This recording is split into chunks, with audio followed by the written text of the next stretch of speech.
an incident that occurred recently in the city and how it has been handled by authorities. Because an Ottawa bylaw officer who punched a man in the mouth during a physical distancing crackdown back in May, we now know that that bylaw officer is not going to be charged with a criminal offense. The city's bylaw launched an internal investigation into this incident, and the Ottawa police investigated as well. It happened in Michelle Heights. A man was out for an evening walk in a park. It turned violent. He claimed that a bylaw officer singled him out for an $800 ticket, called for police backup when he refused to provide his name, then tripped him to the ground after police arrived, and then punched him in the mouth. So there's not going to be any criminal charges laid. Instead, the Ottawa bylaw officer will get what is known as a pre-charge diversion. Pre-charge diversion. David Anber joins me now, Ottawa criminal lawyer, also does offense-related advocacy. Good morning. Good morning, Rob. Nice to hear from you, sir. Thanks for taking the time. Thanks for having me. What do you think about how this has resolved itself?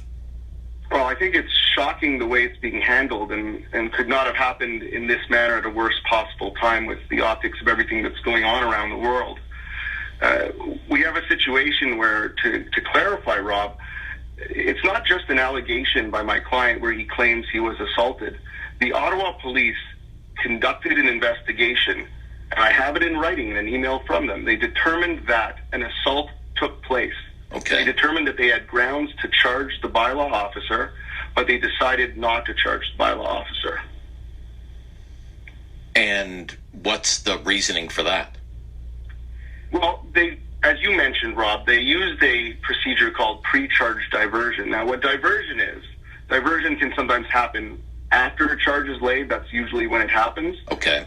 So the matter goes to court and the prosecutor agrees to divert the matter, divert it away from the criminal justice system. It can also occasionally happen at a pre-charge level. These are the types of charges that are usually what we would call, in air quotes, victimless crimes. You know, if somebody steals a candy bar from Loblaws, or if somebody, before marijuana was legalized, if somebody had a small amount of marijuana, those are the types of charges that are normally diverted. Okay. I have never in my career ever heard of an offense like assault where there's an actual victim having that charge diverted at the pre-charge level. I've never heard of that before. If you or I were accused of an assault, we would be charged and have to go through the system. And maybe at a later stage after going through the court system, that's something that could be negotiated in a small minority of cases. But it would have to go to court. And the fact that the Ottawa police would seem to sweep under the rug something that another law enforcement officer did is shocking to me. Okay. Is that how you view it? They're sweeping it under the rug? Well, they are, because there won't be the types of procedures, there won't be the charges that would happen for any other So this person. bylaw officer is not even going to face a charge?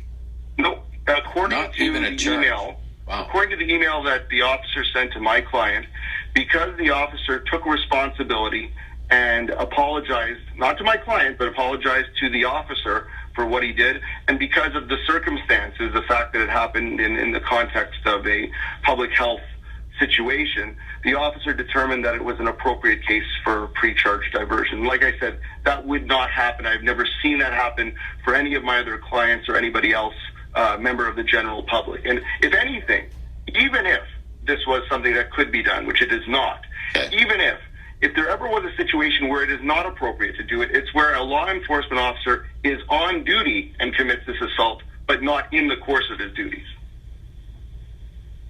Okay, expand on that, and what do you mean by that? Well, a bylaw officer, we see them issuing tickets all the time, parking tickets, for example. Mm-hmm. A bylaw officer cannot use physical force against the owner of a vehicle that he's giving a ticket to. Physical force by law enforcement officers can only be used in specific cases where it's called for. Okay. In this particular case, there's no suggestion by anybody, not the Ottawa police nor the bylaw officer, that there was any necessity for the physical force to have been used in this particular case. So this wasn't a necessary part of the bylaw officer's duties. But what it was, Rob, is the officer, while he was on duty, while he was exercising the trust that the public gives him to enforce the law, he punched my client in the face. Yeah, I'm reading the media account. He, I guess this person was in his park with his daughter, right?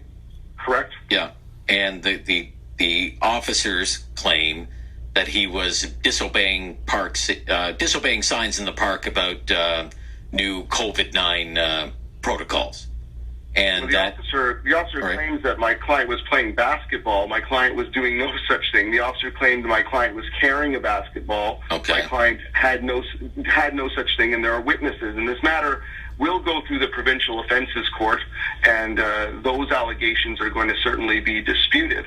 But the manner in which the investigation was conducted is beyond the pale. And why do you say that, sir? Beyond the pale. Why do you say that? When the incident occurred, right. The Ottawa Citizen wrote an article and had photographs of Mr. Affetti's lip, the injury that he suffered as a result of this social distancing charge.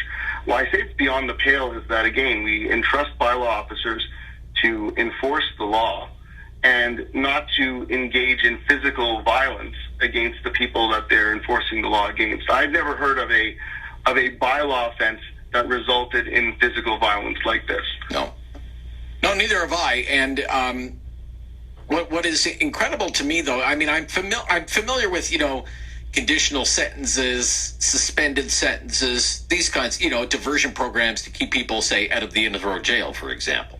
Maybe a period of house arrest or even restorative justice. But this usually happens at the conclusion of a criminal case.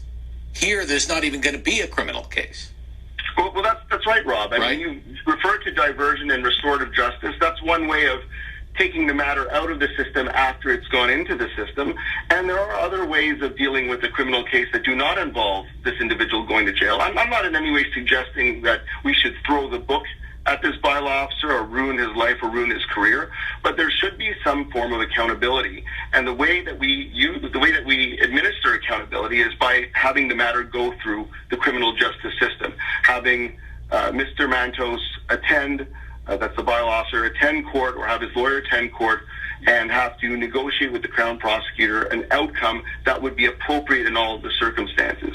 What we have here is, behind closed doors, is one member of the law enforcement community, a member of the Ottawa Police, has decided that another member of the law enforcement community is not going to face charges because he apologized and took responsibility, and that's it. Okay. And that would not be something that would be available for you or I, Rob. Thank you, Mr. Amber. Thank you. Good to hear from you. Yep, Ottawa criminal lawyer David Amber. Coming up next, we will talk about the household debt crisis and whether we're on track for an unprecedented